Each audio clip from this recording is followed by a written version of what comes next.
കുറിച്ചോളൂ. സുധാകരൻ നാളെ DGP office മാർച്ചിൽ പ്രസംഗിക്കാൻ പോകുന്നതിന്റെ ഒരു തുടക്കമാണ് ഇന്ന് അദ്ദേഹം പറഞ്ഞു വെച്ചിട്ടുള്ളത്. ഇവിടെ BJPയുടെ ബി ടീം ആവുകയാണ് കോൺഗ്രസ്. നിങ്ങൾക്ക് ഗവർണർ ആരിഫ് മുഹമ്മദ് ഖാൻ എന്താണ് കേരളത്തിൽ ചെയ്തുകൊണ്ടിരിക്കുന്നത് എന്ന് മനസ്സിലാക്കാൻ കഴിയാത്ത ഒരു PCC അധ്യക്ഷനാണ് ഈ കേരളത്തിലുള്ളത്.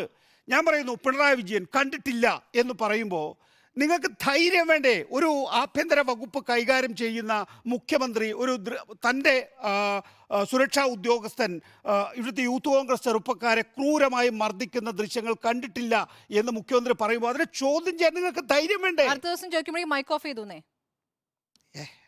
സ്മൃതി, അതല്ല മാധ്യമങ്ങൾ ചോദിച്ചില്ല, കോൺഗ്രസ് ചോദിച്ചില്ല. ഞാൻ ഒറ്റ കാര്യം, പ്രശ്നം വേറെയാണ്, അത് ശരിയാണ്. ഒറ്റ കാര്യം ചോദിക്കട്ടെ, മുഖ്യമന്ത്രി പ്രതികരിച്ചോ? രണ്ടു കാലം ഇല്ലാത്ത അംഗപരിമിതൻ സമരത്തിലേക്ക് ഇറങ്ങാമോ എന്ന് ദേശാഭിമാനി കൊടുക്കുന്ന ദേശാഭിമാനിയിൽ ആ വാർത്തയില്ല, മനോരമയിലാണ്. അങ്ങനെ റിപ്പോർട്ട് ചെയ്തിട്ടില്ല. ഇല്ലാതെ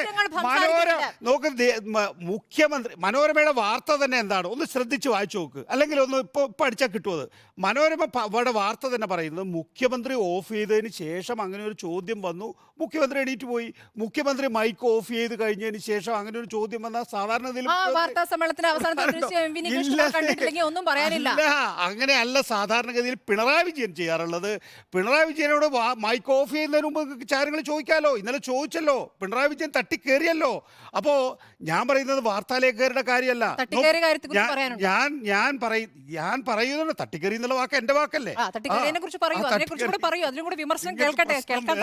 എന്റെ പ്രശ്നം വേറെയാണ്. ഞാൻ ഇതിനെയൊക്കെ നിശ്ചിതമായി വിമർശിക്കുകയാണ്. എരിപുരത്തേത്, അതുപോലെ തന്നെ എറണാകുളത്തേത്, ആലപ്പുഴയിലേത്, ഇന്ന് ചിന്നക്കടയിൽ നടന്ന കാര്യങ്ങള് അവിടെ ഇല്ല. ചോദ്യമില്ല, ഞാനിത് പൂർത്തിയാക്കട്ടെ. എനിക്കെങ്കിലും ഒന്ന് കൺസോൾട്ടേറ്റ് ചെയ്യണമല്ലോ ഞാൻ പറയുന്ന അഭിപ്രായത്തെ. മുഖ്യമന്ത്രി പറയാണ്, ഞാൻ എൻ്റെ സുരക്ഷാ ഉദ്യോഗസ്ഥൻ യൂത്ത് കോൺഗ്രസ്സുകാരെ ക്രൂരമായി മർദ്ദിക്കുന്നത് കണ്ടില്ല എന്ന്.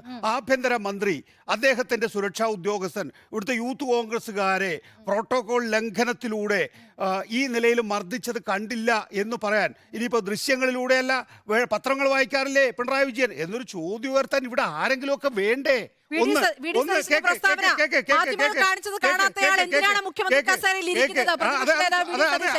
അതാണ് പറഞ്ഞ AC മുറിയിൽ ഇരുന്നിട്ട് പത്രസമ്മേളനത്തിൽ പറഞ്ഞിട്ടുണ്ടാവുമായിരിക്കും. ഇന്നത്തെ സംഭവം എന്താണ്? ഇന്നത്തെ സംഭവവും ഇത് തന്നെയാണ്. ഏത് ഇന്നിപ്പോ ഏറ്റവും ഒടുവിൽ സംഭവിച്ചിട്ടുള്ള കാര്യത്തിൽ ഭിന്നശേഷിക്കാരൻ എന്നെ പറഞ്ഞു തെറ്റിക്കുകയാണ്. ഭിന്നശേഷിക്കാരൻ്റെ കാര്യത്തിനകത്ത് ഞാൻ പറഞ്ഞല്ലോ, ഭിന്നശേഷിക്കാരനെ മർദ്ദിച്ചു എന്ന ആക്ഷേപത്തെക്കാൾ ഗുരുതരമാണ് EP ജയരാജൻ്റെ സ്റ്റേറ്റ്മെൻറ്റ്. നിങ്ങൾ എന്ത് വോയിസാണ് അതിനകത്ത് കേട്ടിട്ടുള്ളത്? അപ്പോൾ കേരളത്തിലെ UDFനെ സംബന്ധിച്ചിടത്തോളം, കോൺഗ്രസ് നേതൃത്വത്തെ സംബന്ധിച്ചിടത്തോളം അവർക്ക് വഴിതെറ്റിയിരിക്കുന്നു. അവർക്ക് രാഷ്ട്രീയം മനസ്സിലാകാതിരിക്കുന്ന ഒരു അവസ്ഥയിലേക്ക് എത്തിയിരിക്കുന്നു. സുധാകരൻ ഇന്ന് പറയുന്ന കാര്യം അതാണ്. BJPയുടെ ബി ടീമായിട്ട് ഇവിടുത്തെ കോൺഗ്രസ് നേതൃത്വം മാറിയിരിക്കുന്നു. എന്നെ സംബന്ധിച്ചിടത്തോളം കേരളത്തിൽ UDF LDF എന്ന ദ്വന്ദ്വം ഉണ്ടാകണം എന്ന ആഗ്രഹക്കാരനാണ് ഞാൻ. ആ നിലയിലെ രാഷ്ട്രീയം മുന്നോട്ട് പോകണമെന്ന് ആഗ്രഹിക്കുന്ന ആളാണ് ഞാൻ. എന്നിട്ട് എന്താ സുധാകരൻ ചെയ്യുന്നത്? ഇവരിലേക്ക് രാഷ്ട്രീയം എത്തിക്കുകയാണോ? ഈ NDAയിലേക്കും BJPയിലേക്കും രാഷ്ട്രീയം എത്തിക്കുകയാണോ? അവരുടെ ബി ടീമായിട്ടാണോ പ്രവർത്തിക്കേണ്ടത്? നാണക്കേട് തോന്നുന്നു. ശരി, ഇനി ഞാനൊരു കാര്യം.